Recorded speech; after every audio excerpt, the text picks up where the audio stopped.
O entrevistado de hoje é Jonatas Almeida, de 62 anos. Ele foi candidato a deputado federal em 1988. Ele vem da militância estudantil e hoje concorre pelo Partido da Mobilização Nacional, PMN. Atualmente é servidor público do governo do Amazonas. Boa tarde, candidato. Lembrando ao senhor que a nossa entrevista tem duração de 15 minutos entre perguntas e respostas. Por isso, pedimos que suas respostas sejam curtas, objetivas, para que não comprometa a sua entrevista. Candidato, se eleito, o senhor vai discutir e votar sobre assuntos que atingem diretamente a vida da população e que estão na pauta do Congresso Nacional. Nós gostaríamos de saber o que o senhor pensa sobre alguns desses assuntos e, a partir de agora, o nosso tempo de entrevista começa a contar. Qual a sua opinião sobre financiamento de campanha eleitoral? É contra ou a favor dos financiamentos públicos e privados e por quê? Boa tarde, Luísa. Boa tarde, telespectadores. Esse é o grande problema do povo brasileiro, da nossa nação. Se não tivermos uma reforma política no Brasil, nada vai mudar. Porque tivemos 4 reformas, uma com Getúlio Vargas, uma com o golpe militar, que criou o MDB e a Arena. Depois tivemos o Estado Novo. E tivemos também a reforma que veio com Collor, coisa muito pouca. Mas a pior reforma mesmo veio com Fernando Henrique Cardoso, porque ele criou o financiamento privado. E o financiamento privado, ele acaba comprando a vontade popular. O financiamento privado, ele acaba tirando a soberania do povo. Então, nós somos a favor de uma constituinte, de um plebiscito, para que haja uma constituinte nesse país e que nós definamos, finalmente, uma proposta política para o país. Porque, se isso não acontecer, nada vai mudar. Grupos econômicos, que eles compram a máquina de fazer lei do país.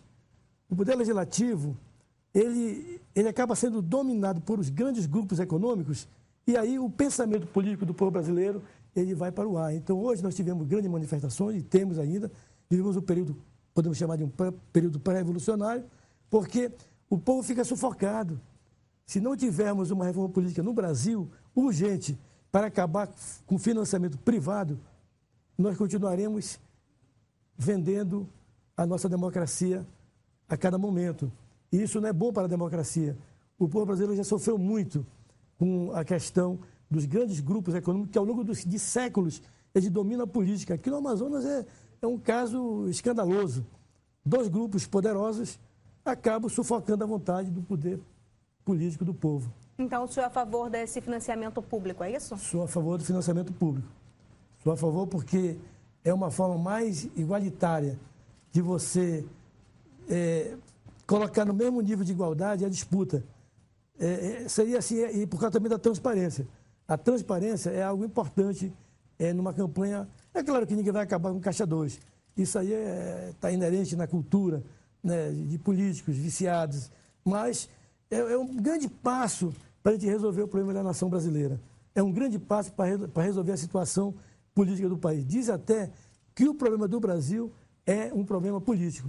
Tivemos um exemplo muito claro, a lei da ficha limpa.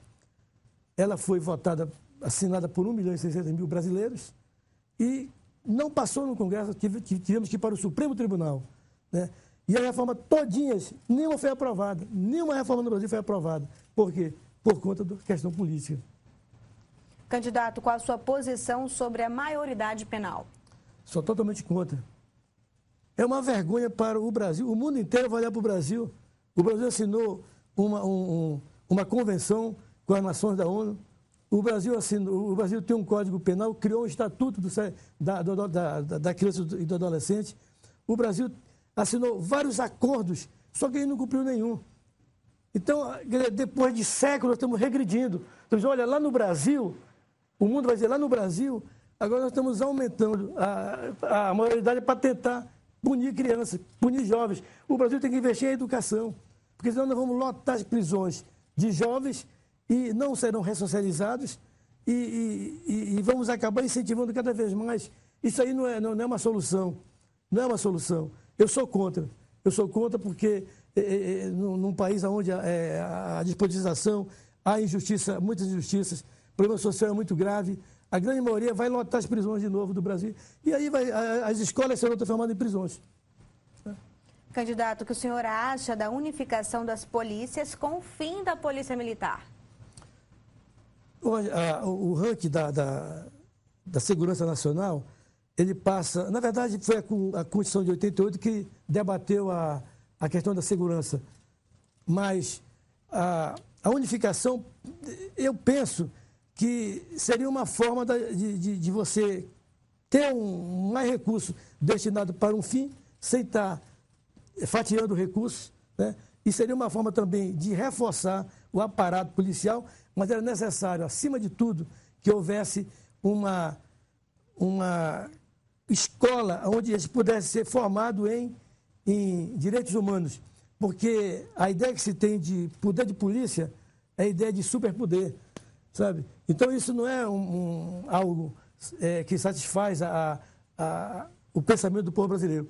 Eu sou a favor da unificação, sou a favor porque eu acho que é uma forma de você ter uma mesma orientação, ter um planejamento, ter uma estratégia e ter um conhecimento, uma escola de conhecimento que possa focar, o grupo focando onde estão os problemas mais sérios desse país. Eu penso que é importante, até por conta das fronteiras também. Candidato, qual a sua posição a respeito do aborto? Eu sou contra o aborto, eu sou contra, por princípios. Eu venho de uma família evangélica, da Batista, e sou contra porque nós temos uma situação que precisa haver uma educação para que evite, né, a gravidez precoce. É preciso que haja toda uma estrutura social para evitar que as pessoas se engravidem e acabe incorrendo no aborto, que acaba levando à morte milhares de jovens, crianças. E você está tirando a vida. Eu sou contra isso daí, eu não consigo entender a situação do aborto como uma pauta da sociedade. Eu entendo sim que é necessário haver investimento maciço na educação, na formação cultural, na consciência, na preparação, para que as pessoas possam ter uma vida digna, sem ter essa situação de vexatória, humilhante, de ser submetida a um aborto. Candidato, a sua opinião sobre o casamento entre pessoas do mesmo sexo? Essa é uma questão que está... É a grande discussão de grande parte do mundo, né? Eu acredito o seguinte, que você pode, sim, eu acho que pode haver um entendimento, eu acho que ninguém pode patrulhar a vida pessoal, ninguém pode patrulhar o pensamento das pessoas, a vontade das pessoas. Ninguém pode patrulhar. Eu acho que isso aí já existe desde o tempo de Roma, só não casava, né? Mas que já existe, né? Existe hoje uma tendência muito forte. Embora há um segmento da Igreja Católica, da Igreja Batista, que seja realmente contra. Mas eu acho que é uma coisa que vai ter que evoluir muito no Brasil. Tem que evoluir bastante nessa discussão, né? Se o senhor for candidato, na verdade, se o seu candidato a presidente for eleito, como ele deve se comportar para conseguir a governabilidade necessária dentro do Congresso? É muito difícil, né? Porque o Mensalão foi um exemplo muito claro. Como o governo fica refém, né, de políticos viciados, políticos que não têm comprometimento com a sociedade nem com o povo. Pensam apenas nos seus interesses. É muito difícil. Mas é preciso que ele tem que ter coragem de fazer uma reforma política. E tem que governar com apoio popular. Sem o apoio popular das entidades organizadas, ninguém vai conseguir governar. Mas governar também com transparência, com honestidade.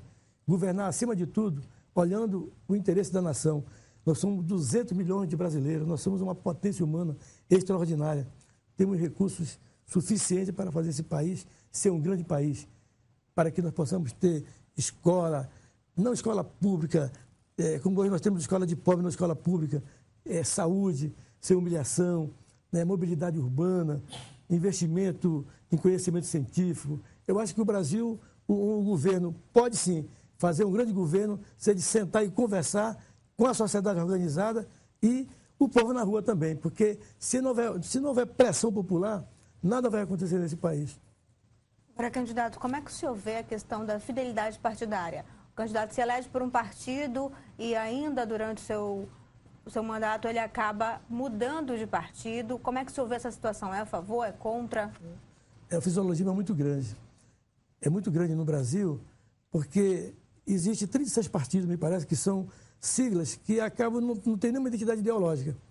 Essas pessoas que se elegem num partido e são cooptados por outro partido, é uma prova mais clara da falta de caráter desse candidato, da falta de compromisso com o seu eleitor.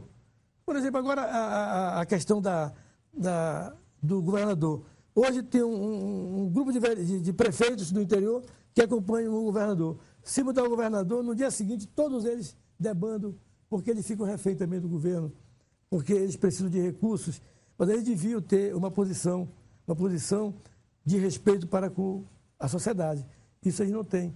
Então, eu sou contra essa saída, sabe, constante de uma pessoa passar de um partido para o outro, sendo candidato, já eleito. Agora, não sendo candidato, eu fui do PSOL, onde tive uma grande militância no PSOL, saí para ser candidato no outro partido, da Mobilização Nacional. Mas foi uma questão minha, uma questão de identificação com o partido que vinha com a sigla mobilizar. Candidato, como é que o senhor vê a questão das bancadas, né, tanto no Senado quanto na Câmara? O senhor acredita que esse número de deputados e senadores deve aumentar, principalmente levando em consideração a proporção que é para o Amazonas, por exemplo? Bom, se nós tivéssemos veja bem, um deputado faz a diferença. Um deputado federal faz a diferença. Um deputado, Francisco Pereira, ele fez a diferença em 1947. Ele sugeriu um projeto de zona livre no Amazonas, que hoje é a nossa salvação aqui. Tivemos o exemplo do Jefferson Pérez, que falava por 8 senadores, por 10 senadores, Fábio Lucena, Álvaro Maia. Então, a questão não está, a meu ver, na quantidade, está na qualidade, no discurso, na contundência, no conhecimento. Se você... Hoje tem, por exemplo, eu percebo nas ruas que tem um candidato a deputado federal que todos os carros de deputados, vereadores, cabos eleitorais, todos têm o adesivo dele. Porque querem ir lá. Talvez ele nem queira, mas querem ir lá. Então, é uma fraca representação. Então, nós temos que ter deputados de qualidade. Aí faz a diferença. Não precisa aumentar. Precisamos, sim, ter qualidade no debate. Ok, candidato. Candidato, para a gente encerrar, qual a sua diferença, a diferença da sua candidatura para dos seus concorrentes nesta eleição? O senhor tem exatamente 3 minutos e 16 segundos para responder. Primeira diferença, eu falo do candidato federal Praciano. O Praciano, ele andou o Brasil inteiro com o nosso dinheiro, dizendo que na frente de anticorrupção.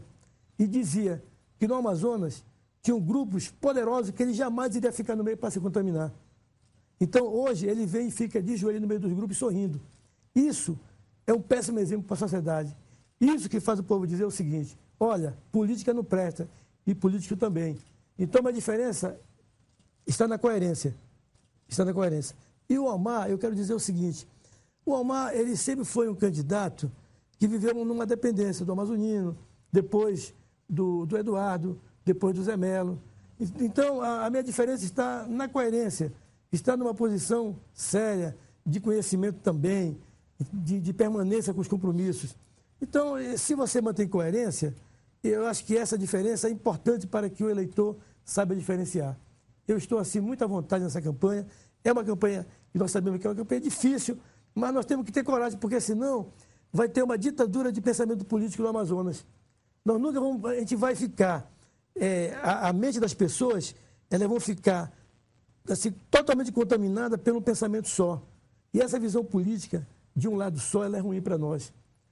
A mesmice faz com que caia no comodismo o político e o povo. Então, eu venho como uma opção para tentar quebrar esse mito de que a política tem que girar em torno apenas daquele pequeno grupo. E eu quero também ser uma espécie assim de que as pessoas possam olhar, dizer assim, olha, alguém teve coragem também de se candidatar para enfrentar grandes grupos econômicos e está aí debatendo, orientando a população. Eu tenho viajado para muitas comunidades, nós temos debatido muito, o povo está insatisfeito, mas infelizmente, a vontade popular ela é comprada. Candidato, ainda temos 1 minuto e 10 segundos. O senhor tem alguma consideração final a ser feita? Bom, eu queria fazer uma consideração no sentido de que a população de Manaus, do Amazonas, pudesse avaliar bem essa eleição.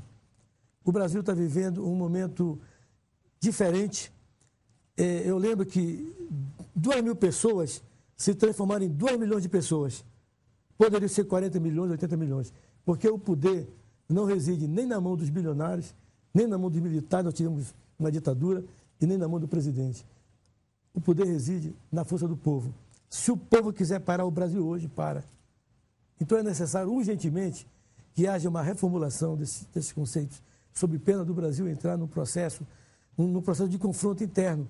Porque o povo não é.